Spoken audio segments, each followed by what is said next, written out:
Hi everyone, I'm Lisa Kavikia, Program Director for the Canadian Urban Institute. Strap in everyone because this is going to be a great session. I'm going to, in a few minutes, hand it over to Happy City, but let me just mention a few things. CUI is leading this Bring Back Main Street project to try to address and find solutions to the critical situation that our community hearts, aka our main streets, are facing. Last week, we launched our Bring Back Main Street action report that offers a set of very specific proposals to sustain and bolster them through the pandemic and beyond. And we invite you to review the document. We'll provide a link in the chat. So yeah, review the document. There are something like 80 actions in it, and we invite you to adopt some of those actions and with your partners and collaborators in your communities. The report and really everything that we've been doing around Bring Back Main Street builds on extensive consultation and research conducted by us, by Canadian Urban Institute, and also our partners who are really the best of the best. And make no mistake, we are not doing this alone.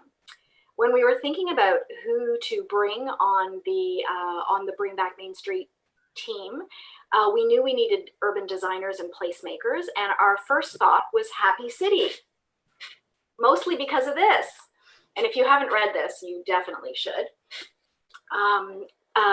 So we reached out and we were in awe with how brilliant, thoughtful, and engaging they were. While the end product of everything that Happy City does leaves you with a very happy feeling, they actually are really focused on process. And that process is rooted in equity. So before I pass it over, a note, we are recording this session and we encourage you to use we're recording the session and we also post the session on our website in a few days. We encourage you to use the chat function, we post the chat also. When you do use the chat, please toggle over to all panelists and attendees so that we can all benefit from what you're sharing. We encourage you to, Happy City is going to be a very engaging workshop today, but we also want you to tell us where you're from and link resources and information about the kinds of placemaking that's happening on your main street so that we can all benefit from that and learn. I also want to say, excuse me, tomorrow we're running a session with Fathom Studios, who are based in Halifax, and the topic is on planning for Main Street. So we do invite you to join that as well, and same time as today. So that's it for me. Take it away, Mitchell and Emma. Thank you. Thank you so much, Lisa. And it's been a pleasure working with CUI over the past few months. And today we're extremely grateful to be joined by Elora Wilkinson, an urban planner for the Halifax Regional Municipality, Olivier Legault, project coordinator at Municipality in Montreal, Ebrahim Varachia, who is the president and co-founder of Patronicity, a crowdfunding platform that empowers local placemaking projects. And he's recently relocated to Oakland from Detroit. And also moving up the West Coast, we have Andrew Nakazawa, who is the Placemaking and Public Spaces Manager at the Downtown Vancouver Business Improvement Association. And they'll be sharing ideas about design and programming about how we can support our main streets and our communities shortly. And this group will be joined by my colleague, Emma Clayton-Jones, and I. We work at Happy City and helped create this toolkit. And Happy City is a Vancouver-based urban planning and design consultancy that uses a well-being lens to support happier, healthier, and more inclusive cities. Before we go any further, I want to pass it over to you, Emma. So we just want to do a land acknowledgement before we get started. So I've been seeing that people are calling in, zooming in from all over, and that's really exciting. Where I'm speaking from today is the traditional territory of many nations, including the Mississaugas of the Credit, the Anishinaabe, the Chippewa, the Haudenosaunee, and the Wendat peoples, and is now home to many diverse First Nations, Inuit, and Métis people from across Turtle Island. We also acknowledge that Toronto is covered by Treaty 13, signed with the Mississaugas of the Credit, and the Williams Treaty, signed with multiple Anishinaabe nations. Mitchell is joining us from Vancouver, where he is on the traditional and unceded territory of the Squamish, Musqueam, and Tsleil-Waututh people.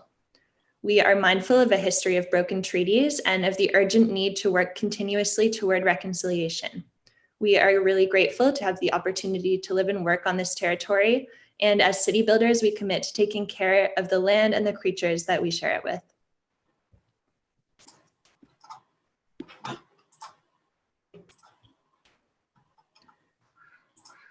So since COVID-19 has hit, people have found really creative ways to use the main streets around them. We have seen Canadians use streets that typically would prioritize cars to access essential jobs and services by foot and bike, to meet friends and neighbors on new patio spaces, and to use art to share messages of hope and gratitude. We have, of course, also seen people take up main street space to grieve and to protest the racist treatment of Black and Indigenous peoples within communities and by police. As reopenings are occurring, businesses and cities are expanding patios and public spaces into main streets across the country. And at the same time, many main streets are struggling to keep businesses open. And this is of particular concern to many of us as we're moving into the winter season. So we move through this project process with one really central thesis, which is that a main street is only as powerful as its community. Research indicates that during lockdown, the most resilient Canadian main streets were those with strong community connections.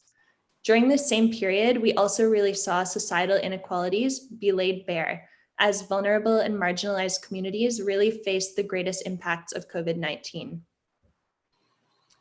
While we know that community is essential to Main Street recovery, we also know that cities, BIAs, and other groups have been faced with a really tough challenge of responding quickly to the COVID-19 crisis in order to keep people active and the economy moving. And we saw how rapid interventions early in the pandemic could benefit some while really leaving others behind. It was clear that we would face a similar challenge in creating this toolkit. So to address this, we established a clear process to guide our approach. We spoke with cities about the challenges and concerns they had, as well as ideas to address them. We did a focus group with BIAs from across the country. We conducted a design studio with diverse city makers, designers, and community builders from across the country and outside it. We did a lot of research from our desks. We conducted on-site assessment of several public spaces in Vancouver, where we had previously been doing public life studies. We visited open streets initiatives in Vancouver and Toronto, close to our homes, and also where really compelling ideas were emerging. And we connected with people working on these issues through CUI, through our client networks, and through people that we already knew. And through this work and these efforts, we're seeing many approaches to make more space for people. Whatever is undertaken, it's really important that to support a just pandemic recovery, new interventions don't impede existing sidewalks or create new mobility barriers. And so, some of the approaches that have been emerging frequently include the ones that we're seeing here. They involve transforming space typically dedicated to cars into space for people. And so, that could be extended sidewalks, a chicane to slow traffic down and make more space to people, open the street completely, side street plazas, and more. And regardless of the approach taken, it's important to be mindful of the fact that your solutions should support access for all. And this includes maintaining parking spaces for people with disabilities, even when reallocating regular parking spaces. So a coordinated approach can be challenging anytime an array of people and groups are working together. And short timelines, emerging ideas, and changing situations can further complicate this coordination. That has been the case, I think, for many of us through COVID-19. To help guide the work that we were doing, we created these well-being principles. They're designed as a framework to inform our processes, programming, and interventions to bring back main streets, big and small, urban, suburban, and rural, from coast to coast. And we use them as the basis to formulate the ideas in the handbook. And these principles are based on the Happy City framework. And this iteration has been informed by an array of urban thinkers and doers. And we've credited some of the key people here, as we did with ideas throughout the toolkit. As Emma emphasized, Main Street is only as strong as its community. But how do you involve community and assess how things are going when everything needs to happen so quickly, as seemed to be the case this summer? We created this process to help guide our work, and There are 6 stages here. I think the critical piece is to note the overlap within them. So engagement can be initiated back with ideation, but run through implementation all the way to iteration. We see where assessment can start early and help to inform what iteration might look like. And I think the really key thing to underline here is how different solutions can be used in different contexts, but that this process, it's an important one to ensure that the key questions are being asked, that certain communities are not being excluded or forgotten in the haste to get things on the ground really quickly. And we understand that there's different contexts in different places, and so we've tried to make this broad enough that it is relevant for almost everybody who might be on this call, and at the same time allow for the space to try things that can seem really challenging. And this is becoming really important as we've had the summer to test out a number of ideas, but now the days are getting shorter, the air is getting colder, and comfortable outdoor spaces appear to be an important part for maintaining our social contact and supporting local business while reducing the risk of spreading COVID-19. I think some of our panelists have given this a lot of thought. Throughout this session, we're going to be conducting activities that you'll be able to follow along with if you go to the link for Bring Back Main Street Rapid Placemaking, which has been included in the chat. You can download the activity kit that the panelists have used to guide this work and either do it at real time or follow up. And we'd love to hear some of your ideas. But I think that's enough from Happy City, so let's hear from our panelists. Great. Great. So like Mitchell mentioned, so each participant here has brought a public realm idea that can support business and strengthen community while being aligned with public health directives that are really important right now.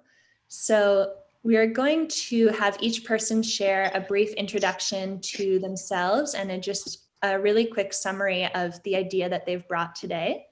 But before doing that, I'll just say we don't have a ton of time left, about 45 minutes. So to ensure that we're able to hear from everyone, we're wondering whether everyone will grant us the generous authority to keep things moving forward when we need to make sure that we can hear everyone's great ideas. Yeah.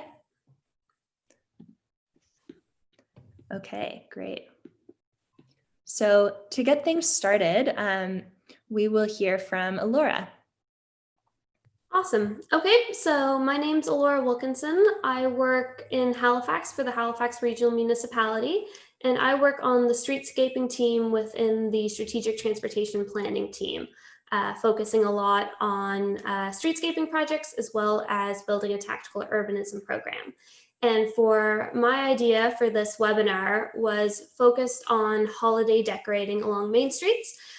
So when I started thinking about winter ideas to bring people back to main streets, I was thinking of one event that may not be happening in many places this year, which is a holiday parade. And so what I wanted to do was bring some of that holiday joy to the main streets in a way that would be COVID safe. In Halifax, Christmas trees, evergreen trees are part of our local products, so really easy for us to get and also supporting local. So I thought something like a Christmas tree decorating event activity would be a really nice addition to our main streets. These trees could be located in plazas along streets, focused on one street. And what I think would be a nice addition is to have residents, businesses decorate these trees. I've seen different events where these trees sometimes are decorated by groups and auctioned off. So I think that could be a really good idea to build off of. I think the trees, in addition to kind of being delightful to the eyes with the lights and the decorations, also bring a really nice smell to the area, which is another sense that helps create a really nice atmosphere on the street, which gives main streets a advantage over big box stores, office shopping online, and really will, I think, attract people to come down and spend time. In addition to this, I also will note that I think it's really important to add seating when you're doing something like this so that it becomes a space for everyone and that there's spaces for people to spend time, to rest. That doesn't necessarily mean going into business always, and creates a space for everyone. Thanks, Elora. This is great and an excellent start. This looks like an idea that could be implemented for the holiday season, but last through the winter. Looking forward to hearing more, but now we'll go over to Olivier. Hi, yeah, I can already smell the pine trees. The spurs, is that the right word? Yeah, so I'm Olivier from Rue Principale. We're an organization that works with downtowns and village cores all around Quebec and a bit in New Brunswick. So the idea, I'm also co-founder of Lab Hiver, so the WinterLab. So we have a good focus on what happens during the winter. And this idea that I want to share is some kind of prototype we did last year, which is a sculpture of lead wires that can be appropriated by anybody passing by. Anybody can sculpt the light basically in the street. So that creates those shapes. It's just hard enough so you don't make like teenagers doing things you don't want to see in the public realm. So it keeps in the abstract shape thing. So it's great for that. And yeah, well, the basic idea is just it's a really small element that you can put in between two buildings or little hidden spots and create a surprise in the downtown area. So it's very simple to build, but it has this. The effect of having a lot of sculptures is really important, though. So it can be cost effective, but if you want to have a lot and create like a lighted landscape, then it's a bit more complicated. But it's just basically a public toy that you can play with in the streets. So it brings a bit of a happy in the downtown and creates a place to go. It's just if you feel good in the space and it's interactive, then it's some place you will find on your daily route, and that's the basic idea. Great, thank you, Olivier. And yeah, I love the abstract design of them. It's awesome to see. Next, we will go over to Ebrahim. Hello, I'm Ebrahim. I'm based out of California. And so thank you guys for having me here. I'm the co-founder of Patronicity. We're a local community-based crowdfunding platform. And this year we actually launched Bench Consulting, a placemaking driven consulting agency, advisory firm. So the idea that not myself, but our whole team kind of brought together was this idea of vacation on Main Street. And so with COVID travel restrictions, people are going out and traveling less, especially during a high travel time. So we thought, what about giving people another reason to go visit their Main Street, as well as giving the businesses a creative opportunity to create something unique to attract more customers. And so our idea provides a small display cart for all the local businesses that want to participate, and they can kind of design it. There's a little bit of decorations that it can be involved. Having some warming stations as well. So this idea would be to close off the street or at least partition off some portions of the street. And then having enough space for throughout the winter. Can you hear me? Yeah. Thank you, Ebrahim. Yeah, I mean, our concept of distance has changed significantly during COVID. And so having a destination vacation just a few blocks over is something that has a lot of appeal for a lot of people, and something that it's pretty critical to having a sense of joy, I think, in these current times. And with that, I'd like to come down to Andrew Nakazawa from the Downtown Vancouver Business Improvement Association. Hi, everybody. Thanks very much. My name is Andrew Nakazawa, and I manage the Placemaking and Public Spaces Department with the Downtown Vancouver BIA. So we're a 90-block BIA in the heart of Downtown Vancouver. And everything that falls on my plate is improvements to the public realm to enhance our district. So anything from beautification to plaza activations to laneway transformations. And the intervention that I'm going to speak to here is a little less rapid and a little more long-term. And it deals with 2 blocks on either side of a pedestrianized street, which is currently under construction. So in that lower map, you can see the yellow highlighted block that will be fully pedestrianized. And this conversation actually had started pre-COVID with the city to explore how to enhance these blocks on either side that are highlighted in purple that the city took from 4 lanes down to 2 lanes. And basically there's prime opportunity to enhance the streetscape environment. So I left a little high level here in terms of now adding a COVID lens of how to build off of these streets that could use enhancements, as well as the activity that happens in the middle there with the pedestrianized plaza, which gets a lot of activity. And it's really in the nexus, in the hub of downtown Vancouver, between retail shopping street and entertainment district. So it's a prime opportunity to sort of build off that, but then apply a COVID lens to it. I'll leave it there. Thanks so much, Andrew. And as if we look down at this picture, we can see that there's already temporary bollards up. So this is a gradual process, but there's significant opportunity to create a space that works for a few more people and a few less cars. Through this work, we've really tried to focus on core audiences that may not always be included and may not always be considered together.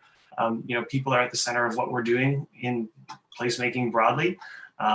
But we don't necessarily make those connections. So in our next activity, before we get to a broader panel, we wanted to ask each panelist with their idea, who is it for and how is it supporting the business as well as communities around main streets, and what is the overlap between those? So we'll come back to you for that first, Elora. Sure. So my idea about the holiday trees and the decorating really doesn't target a specific group. It's not for a specific demographic, and age, and really is about creating a space for everyone. However, I think it is important, as I mentioned with the bistro seating or some sort of seating, that we still need to be attentive in making sure that we don't unintentionally create a place that doesn't feel welcoming for everyone. So making sure that we put some special consideration into that. However, I think for just to go through some of the points I had.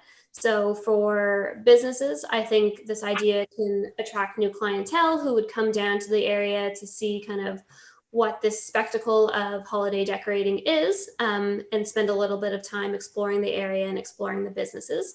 The extra seating allows people to enjoy hot drinks on the street and take a little breather so that they have time as they kind of wander between the area, which encourages people to spend more time there as well. I think there's also the opportunity with the holiday decorating itself, whether it's decorating a tree or a sculpture or something of that sort, but there could be the opportunity for businesses to sponsor a tree, which would create additional opportunities for marketing and advertising. As well, as I mentioned, the trees are a local product, so that also supports our local businesses in Nova Scotia. For the community, I think adding greenery to the street is an important thing year round, so the trees would do that. Creating a more inclusive public realm. The extra seating creates space for people, as I mentioned, for everyone to kind of take that opportunity to reset and rest. The location of the trees can encourage people to walk, to experience them, which encourages people to just spend time outside walking, which I think is really important right now as we spend a little bit more time in our houses and kind of on our own. As well, I think emphasizing kind of a both multicultural as well as local kind of emphasis on those decorations can really foster an environment of inclusion and learning. And then kind of that crossover between the both groups, I think in general, it brings people to the street, which is good for everyone, especially as we are a little bit more isolated than normal, but does so in a way that is safe and respectful of COVID criteria. It creates a place that's beautiful for people to spend time in, and that isn't exclusive to anyone. The seating, as I said, can be used by everyone. It creates a focal point for the street. The connection between the community groups, the residents, businesses that decorate and view these trees can be something that really is elevated through this as well. And the local trees, as I mentioned, can be a base for celebrating more holidays than just Christmas. I know, these trees are often seen as a Christmas decoration, but I think there's a way to really make them inclusive and culturally interesting and diverse. Thank you, Elora. And I'm also thinking, like, I love the idea of trees, and that has a certain setting. And I wonder if for different holidays, different things that have meaning for different communities could be included in various locations. One question for you. A lot of sidewalks aren't super wide. How do you imagine adding the trees and seating without impeding that flow of people? Yeah, so I think it depends on the location. Thinking of some streets in Halifax, there may be the opportunity to kind of continue that widening of sidewalks through taking some of the parking space and using that. Obviously, the design would have to be considerate of snow clearing, which would be a big factor in anything that's designed right now. But there's also opportunities in plazas or park spaces that might be off necessarily right off the street, but still within that area that might draw people kind of to that larger downtown area. That might be a little bit easier in areas that are tight, especially with winter coming. Wonderful, thank you. Looking forward to discussing further, but now we're going to come down to Olivier. Okay, so yeah, just before getting into these circles, I'd like to tell that it's Manon Otto from MendoWorks who's got the first idea about this. So you should check out MendoWorks. They're doing great urban design jobs, and we've made sure that it was, we did the first prototype together. So basically, we come back with the field of light idea, the sculpture of light. It's for the community. It's really to be able to play outside, and for businesses, it's basically something to make the area attractive. And so what we want to do this winter is really to put the main street of any village or neighborhood or city on the main track of people's daily lives, basically. So we think with this kind of fun ideas and interactive ideas that we will be able to do it. So the idea for colder places is great because it keeps you moving, it keeps you in movement. It's not something where you have to sit, which is a barrier to use a public space when it gets too cold. So it's just something that you can put somewhere that will not be in the way of the snow removal truck. So for the community, it just fits, I think. Just a really small idea that is easily implemented for this winter. Looking at we're October 15th, so it's something that can be easily implemented. And for the businesses, well, if we do this kind of nice network of winter-friendly public spaces from the park to the main street and to the residential areas, well, we're gonna do it. We're gonna do the best we can to create this atmosphere of community and to that makes you encourage your local businesses. Great, thank you, Olivier. And yeah, it's exciting. I think so many of us are feeling the loss of opportunities to play or to encounter art. So it's exciting to think we could have that, going to get groceries or to do the things that we need to do. We would still have to monitor who is using it. Are we just having creative white people that are strong enough, or do we reach a wider range of communities? Yeah, that's a really good point. I also wanted to ask you around, of course, a lot of us are coming up against the things that we need to consider to make sure that we're maintaining COVID safety precautions. So when you are having an art installation that people might be touching, what are some of the considerations, or how might we be able to do that? Oh, it's really about having the foot by the side of it. What would be the name? Please help me out. Or disinfector. I think you can provide a disinfector beside of it and make people responsible to use it. For sure. Thank you. So next we will go to Ebrahim. So one of our biggest challenges that we wanted to overcome, especially in the United States, is people's mindset towards winter, a time when they typically hibernate. And so we want to give people a reason to go out to explore their communities and their main streets. And so our idea is one, for businesses to be creative and what they can do to display what they have, both for retail as well as even restaurants can have an outdoor little takeaway cart. And so it's to expand on that retail and in-store space. The other idea, and then for communities, it's rethinking what their community can be, and having a greater sense of pride, and enhancing walkability within that community. as well as rebranding a community. And so back in Michigan, where we have more of a winter climate, I think back to the communities that we go to visit in winter, and they are the ones that have something for people to engage in. And I think we're at a unique opportunity now where many communities can take on that opportunity, the challenge that we have with COVID, and create sustainable long-term projects, but test it out this year. Because we know we need to bring people back out to main streets during winter. Winters are typically a lower economic season for restaurants and businesses. And so just thinking of another way to encourage people to get out there.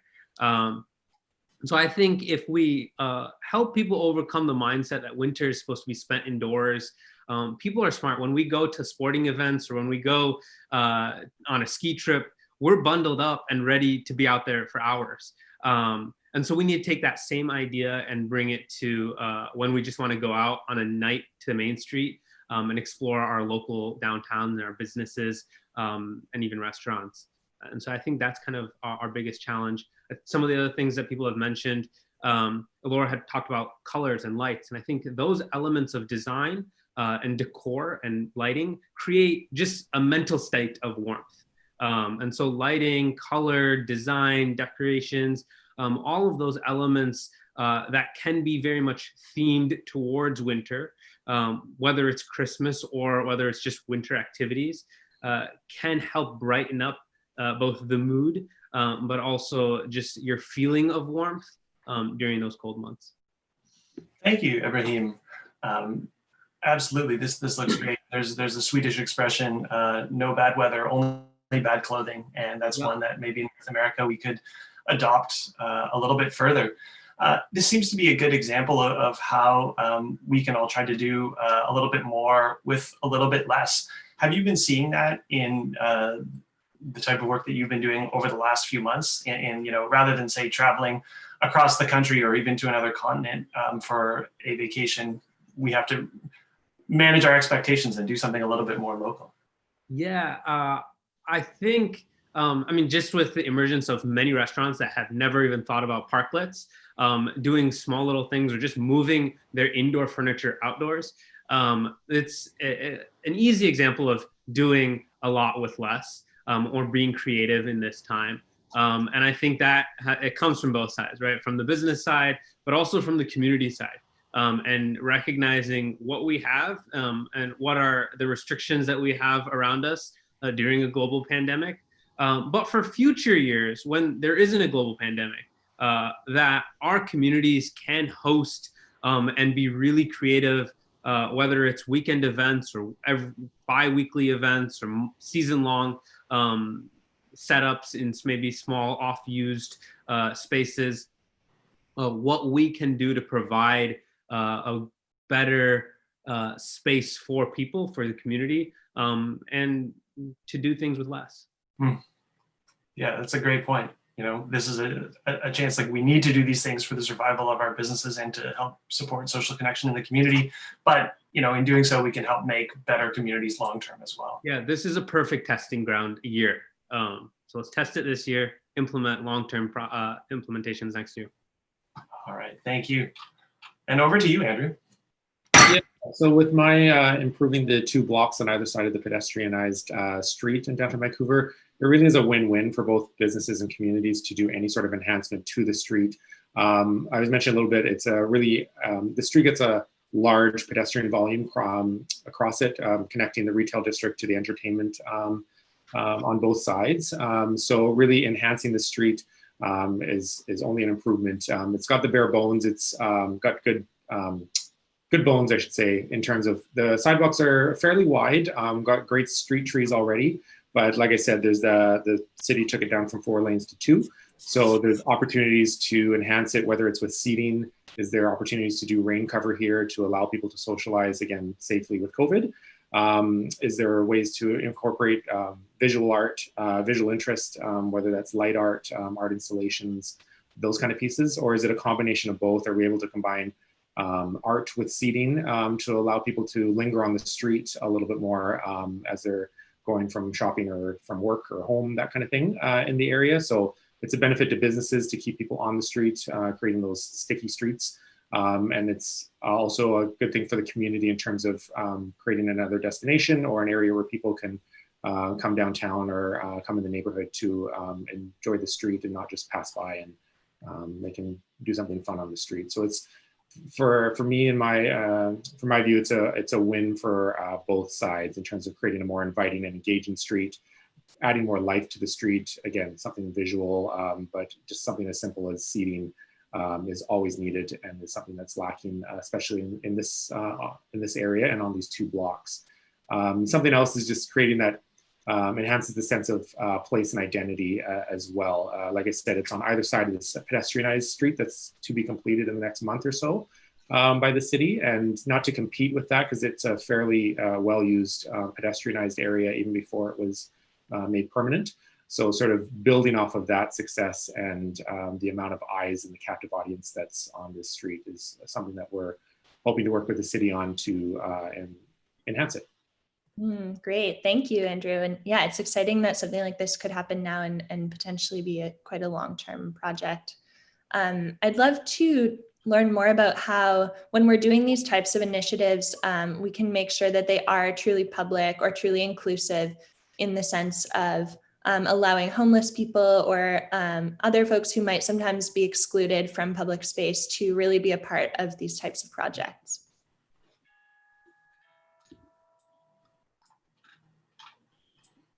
All right, that's something I think we can delve into in our next section. So our panelists have all taken the time to think through these ideas a little bit further and go into more depth about what they might include. And for this next section, for the remainder of the session, I think we're going to go more into panel mode and draw some of the key themes from this out and make those connections. So thank you for all of this. And I'm going to stop sharing my screen so that we can look at each other for the next half hour. Great. So one of the themes that we wanted to touch on was the value of public space, and each of your ideas really highlights the value of the public space and the ways that we can enhance the public realm. So I'd love to know whether you feel that the pandemic has created a heightened sense of appreciation for public space and what that looks like in your various cities. So feel free to just jump in. Sure, I'll jump in first. I think the general public, I think professionals, I think everyone's really paid a lot more attention to public space than they have before. I know, this group here, we spend a lot of our time every day thinking about public space and how to make it better, but that's not something necessarily that everyone does. But I think for the first time, a lot of people were realizing how many different things we need our public space to do and how many different uses we ask of it on a regular basis.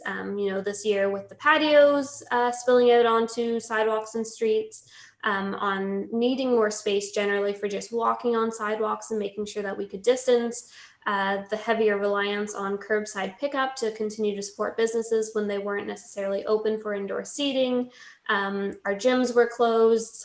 We had our playgrounds closed for a while here. So that public space became an opportunity to get out of the house and stretch your legs and stop sitting for a bit. So I think we really all kind of doubled down and really started to think about how much we ask our public space to do and how crucial it is. So it really opened that conversation up from just locals and professionals to kind of the general public, which I think was really important and helps everyone's understanding as we continue to move forward and talk about these ideas into the future. Yeah, to echo on that, I think in the first few weeks of the pandemic, when things locked down, people were missing and actually realized how much they value public spaces. It's one of those things where you don't realize the value until it's taken away. And even amongst, friend groups that are not necessarily focused or thinking about that, they're like, oh, like, why can't we go to the beach or the park or these spaces that we can hang out together? And I think that is one element. And on the flip side, the recognition of cities and businesses to expand on their public space and what they can do to help accommodate, one, for COVID restrictions, but also two, creating patio seating or creating streeteries. I think that has all changed people's value as well as interest and understanding public space. Yeah, I think I'll jump in here as well. I think, yeah, we all saw how critically important public space was during the pandemic, and also something we realized in the work that we did in the downtown district here is just making quick decisions and being able to be nimble and try new things and not worry that you don't have all the answers right away. I think everybody who is working in this realm realized that during the pandemic, is that things were changing so quickly, but month by month, excuse me. And you just had to make quick decisions and try things out and see what worked and monitor and adjust as needed. So that was really also important when dealing with public spaces. But the point I'd like to make, because I think everything was basically said, but it was more into the neighborhoods in Montreal, which was really greatly affected by COVID, number of cases, in terms of number of cases. But so at the heart of the confinement, people really got to beautify their streets, to take care of it, to clean it, to plant flowers, and not just for this year, but people really literally took out asphalt from the piece of sidewalk that you can take back and put green in it. So there was so many beautiful back streets, and what it created was really like your circles of friends were basically your immediate neighbors. That were getting together in order to have this back street more cozier and more green and beautiful. So those shared spaces that are in your immediate area, like what you consider your home to be, your home territory, right across your which is basically the spaces you share with your neighbors. There was really great improvement, and I hope it's gonna stay in the next years. What you're describing, Olivier, it sounds like one of the more advanced versions of people taking ownership of their space. Mm-hmm. But I think we've seen this to various degrees throughout the country and elsewhere. In three of your ideas, having people take ownership of this idea, by decorating trees, by being able to resculpt the LED lights, and by coming to Main Street and using it as your vacation space, agency seems to be one sort of key thing where people actually could influence that. Is this something that has been strengthened through the pandemic, or was it already underlying and people are just having more space for it right now? It definitely got things faster. I don't know, like Montreal Avenue, there are some crazy people who would say, oh, we could pedestrianize the street. And they were not daring to talk out loud about this idea, because they were like, well, people are too used to drive there, and they did it this summer, and there was a great argument about it. But after 3 weeks, nobody was against the idea, and this street specifically makes so much sense to be pedestrianized. Because it's so well connected into the neighborhood and with public transport that we could really have a pedestrian street on Montreal, maybe just on summer times for the years to come, and maybe a 4-season pedestrian street for in 10 years. So it's something that we did not allow ourselves to think about, or that was kind of a dream. Big things coming out of Montreal. Are others noticing a similar sense that there's more space for people to take ownership of the public realm and streets in particular since COVID? I think COVID changed the dynamic of relationships between business improvement districts, between the general public, and between the city. I think, in planning, we unfortunately often see a lot of camps between, I'm on this side and this is what I think you should do. And, a group of people on the complete opposite side saying, this is what you should do. And I think one of the, I'll say, benefit very loosely of COVID was that absolutely no one knew what we should be doing. There wasn't a precedence for this. So that kind of created a clean slate where you kind of broke down some of these camps and you had to build relationships and you had to build trust. So for the first time, cities had to go out quickly without doing all the engagement that they wanted to do. So that created kind of more of a conversation about, we're going to do something, but we're going to keep trying it. So that was something that, both the nature of responding, but also the materials that were being used, that kind of changed that conversation from, a lot of engagement at the beginning and then doing something permanent to kind of that evolving conversation, which I think naturally encourages people to take a little bit more ownership and really think about what they're doing, think about how they're using spaces. People work home more, using their environments differently at different times of the day and in different ways. So I think that heightened that conversation, which built ownership up on both sides. And I wanted to just sort of continue recognizing that maybe we can come to Andrew and Ebrahim to follow up here. But is this sense of ownership widespread, or are you seeing folks who would typically feel that sense of ownership? So like thinking tactical urbanism, like a straight white guy like myself is pretty high, like able to do this kind of stuff. Are others getting this, or are we widening this divide? And if so, how should we be addressing it?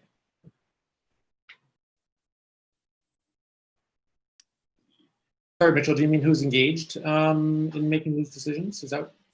Yeah, and who feels agency to actually do this kind of stuff, and how we ensure that that is something that isn't just a narrow group that gets to do so. Yeah, and I think that's part of the learning through this as well. And like I was saying, is like decisions are being made quickly and pretty promptly, and a lot of times it's been focused around supporting business and economic development and those pieces. But we do need to make sure that we're ensuring that everybody has a voice in this, and that there's other improvements to city life that isn't just based around restaurants and those kind of pieces, which are so important. But yeah, it's doing the proper engagement and making sure that things are open for everybody. Yeah, and I think it's also building on sorry, I'll let you jump into 1 second. I was just gonna say the relationships with those who work in the social services and the groups that have those relationships, and making sure that you're being intentional in who you're talking to and who you're engaging. So not necessarily just setting up the engagement process, but making sure that you're really intentional in the groups you bring in and do that work to come kind of collect input as well. Excellent, critical point, Elora. Over to you, Ebrahim. As my colleague always says, or has been saying, there's no playbook for this pandemic. And so things are moving really fast. And I think that one leaves the opportunity for the city and town officials to touch base with people who are active and making change really quickly. Where in the Bay, they had over 100 miles of streets closed and they became just pedestrian streets. Something that you would never have dreamed about without a pandemic.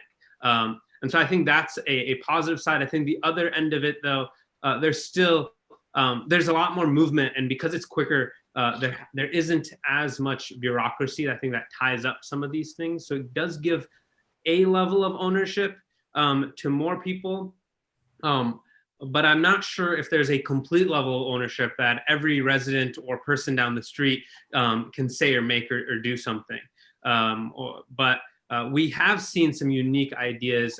Recently, some of my friends in Australia ran the porch placemaking initiative, right? And so people taking advantage of their own private space to kind of create a communal environment when we need to stay distant and we need to, but we still want to have those experiences and interactions with other people. So I think there is a unique balance that we're opening up to, but Great. And just before anybody else adds anything, we're seeing some great comments in the chat around how we actually create space for everyone. So thank you for starting to address that. Being intentional, making sure that it's easy and accessible is key. Also a lot of interest in the Winter Cities talk. So please keep that up. We're reading your comments where we can while still focusing on our folks here in the Zoom as well. Great. So I want to ask as well, of course, like one piece of trying to make initiatives move quickly is that engagement can be shortened or different, but also assessing outcomes. Like how are you making time and space to actually assess the outcomes of these projects that are rolling out, or how can we do that? Maybe I'll start with Andrew. Yeah, I think it really takes a few different methods. I know for the some of the initiatives that we've done through the pandemic, we've worked with the city as well to gather feedback for either the groups that are using them, the initiatives, or taking part in it, or engaging on the street in the public spaces. So whether that's online, whether that's in person, sort of intercept surveys, getting people's feedback on how they're feeling in the space, how has it changed, what's missing, what do they like, really using that information to inform, again, how do we adapt over the winter into next year, and how does that change, and what does that mean for public spaces and streets in the future? So really trying to get a broad spectrum again, and not everybody's using their phone or online. So sometimes speaking to people in person works that way as well. Okay, great. And in Montreal, you know, when you have a public conversation about how to change our city, it can be really tense, right? When you want to pull out space from cars and put it in like that's just a very a pattern we see all the time. But the strategy of the city here, we've got a very ecological elected officials here, and so they really went for it, like pedestrianized streets and put bike lanes everywhere, and they just did it without having too much conversation.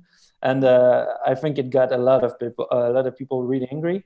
And so that's kind of started the conversation on a bizarre way. But at the same time, if you start a conversation, would you like to have a cycle path in your street? Well, would that be a conversation? So they just tried, and people reacted. And when it reacted too hard, they took it out. So that was the way of dealing with having the conversation. And on the other side of it, they had a lot of surveys, and a lot of those projects that they did had really good reaction. And like there was like 2/3 of the population that did really agree with those. So again, who answered those surveys? So that gives them political will to, okay, in those areas, we have a population that is ready for this. And maybe we push them a little hard, but we see that something that they're ready for, and sometimes it's in neighborhoods that you did not expect. But most of the time, you could you could call those moves in advance. Yeah, I think just to kind of build on that, I think that idea of, these pilot projects that we've been relying so heavily on through the summer and into the fall becomes a really important form of engagement, and changes that conversation, kind of like I said before, where we did a lot of engagement beforehand before doing anything, and then you have to make the decision about what you're going to do because it's going in permanently. Whereas now there's an understanding that the conversation is ongoing and evolving and allows people to try to experience something without it necessarily being permanent. I think there's trust on both sides that need to be built with that, where the organizations that are doing these installations also need to listen and respond and actually make adjustments based on the feedback they hear as well. But I think that's been a tool that's been helpful to at least have more people experience something new. Many groups have a lot of the engagement is online. I know for the municipality here in Halifax, if we can do it virtually, then we're going to do it virtually is kind of the direction we're headed, at least for now. And it's been an opportunity where we improved a lot of our abilities to host engagements online and do that work. So that's been a benefit. But I think you risk losing a lot of people when it's, targeted invites or online, and not everyone can engage in that way. So by putting some information on the street, it at least creates something in the public sphere so more people can see it, can experience it. It puts that conversation a little bit more, sometimes in the news, on Facebook comments, and then trying to collect that information back, I think can be difficult in these times where you don't want to be on the street talking to every person who walks by. People aren't necessarily comfortable with that. But I think that's when you build on relationships and those that you have now and new ones, so that you can work with specific groups who might have a little bit better access to some of the residents and get feedback through that way. So focusing less necessarily on, those big group meetings or talking to people always in person, but building on those relationships and building those connections so that you can have real conversations about these new ideas and new issues. Mm-hmm. Thanks for underlining that, Elora. As a lot of people are moving into the digital realm, but we have to recognize that not everyone's going to be able to participate in those conversations, and finding new ways to do so are important. It's really underlined the importance of those relationships that we have in place, but also to recognize that we may not have all of them that we need to do this work effectively. So to be constantly looking for folks that we need to engage and thinking not short-term, not transactionally, but more long-term. And I mean, Happy City's been doing work for the city of New Westminster over open streets, and We've been out in the street quite a lot through forest fire, smoke, a pure fire, and through the whole pandemic to try and get that on for in-person stuff because we found it was really important. Lower turnout than normal, but pre-COVID, but still doing it. I think this really underlines a point from Jason Savikse, sorry for the name pronunciation, just about the fact that governments are showing different ways to govern, but are they doing the same process internally? So this is a key point to think about. We've only got about 5 minutes left, and before we wrap up, just wanted to think a little bit back to winter. So a few of you are really focusing on this, but what do you think are the essential elements to making winter more appealing in Canadian cities and northern US ones as well? And how, like, is the pandemic helping to, is this something that we're going to be able to carry forward as a result? And what are we going to do this winter that's going to make these elements work a little bit better? And maybe I'll start with Ebrahim talking a little bit more about the vacation street. Yeah, so like just to reiterate, changing that mindset, bringing people out and giving people a reason to come out, I think is one of the biggest pieces. Our team at Bench Consulting just worked on a competition. We got over 60 responses. We're going to be putting out an open source book, a booklet coming out at the end of this month for communities to look at what are these ideas that we can have to bring people out, to make sure they're safe spaces, and to make sure we can implement these projects really quickly and cheaply. I think the time that we have because of the pandemic, and we mentioned there's less concern and tie-ups over permitting and bureaucracy. We have an opportunity to make change and create these public spaces for our winter communities, and see if this can be something that we prove, hey, it worked last year during a pandemic, we can do this again. Look at the impact it can have outside of a pandemic. And so I think those are key elements to keep in mind, just keeping people creative on what they want to see in their communities, and observing what other communities are doing.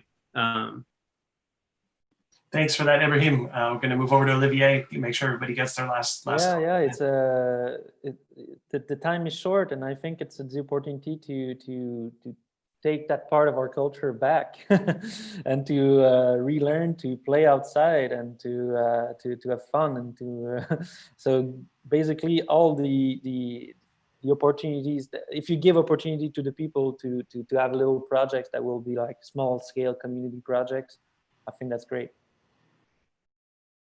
Thanks, Olivier. Taking back our back streets in Montreal, that would be it. Having projects in your back streets with your neighbors. For us. Thank you for that. I can't wait to see these new back streets. I'm going to move up on my screen to Andrew. Yeah, I think just also echoing what Ebrahim was mentioning about giving people a reason to come out, especially here in Vancouver. Obviously, our winters are a little bit less about snow and more about rain. And so giving people a reason to come out, and come out in the rain, come out in the colder weather. Does that involve rain shelter? Light is often a big part here as well. It can be often gray and a little darker during the winter months. So encouraging people to come out, use public spaces with light and art. And again, providing that reason for people to get out. And during the pandemic, that's been a case where people are, doing less, there's less things to do and go interact with. So providing those public space opportunities, I think, is really crucial. Thank you. And up to Elora. Sure. So I was really lucky as a kid to spend some of my childhood growing up in Germany. And part of what I remember most when I think about winter is the Christmas markets there. And the piece about the markets that really, I think, lingers with me and I think is really important as we design anything for the winter, especially going into this winter with the importance of our outdoor public spaces, is to really design for the senses. I see a couple comments talking about, the lighting and the importance of keeping out the darkness in the winter, but really heightening all of our senses. So, bringing in music along the streets and in these plaza spaces, bringing in different textures and materials, warm fur, wool, things that feel good and make us feel warmer. The smell, many places have beaver tails. I always think of that smell during the winter time, but things that smell nice, the pine trees we're talking about, as well as the lights and the decorations and all these different pieces. So I think it's really one thing I would think was really when you're looking at any installations this year, whether they're permanent, temporary, whether they're big areas, small areas, really thinking about all of the senses and how you can focus on that and really create a space in the winter that usually is quite blah and nothing, and really heighten those senses. And I think you'll have success creating a place where people want to spend time. Thank you so much for that, Elora. And it is 1 o'clock Eastern. So thank you all for joining. There's so much more that I'd love to talk to you about, like how we address homelessness and street involved people if we are putting rain cover up. So many other things that we're not going to have a chance to go into right now, but it's been a pleasure to speak with you. And we really appreciate you taking the time to join us, as with everybody who has joined for the session as well. Lots of great comments here. And there's a lot of work to be done as we go into the winter months to ensure that what we're doing is working for an array of people, many of whom may not have been previously front and center in a lot of urbanist public realm work. So thank you for this conversation today, and hope that we can continue it offline elsewhere. Thank you very much, everybody. Thank you. Thanks, everybody. Thank you, everyone.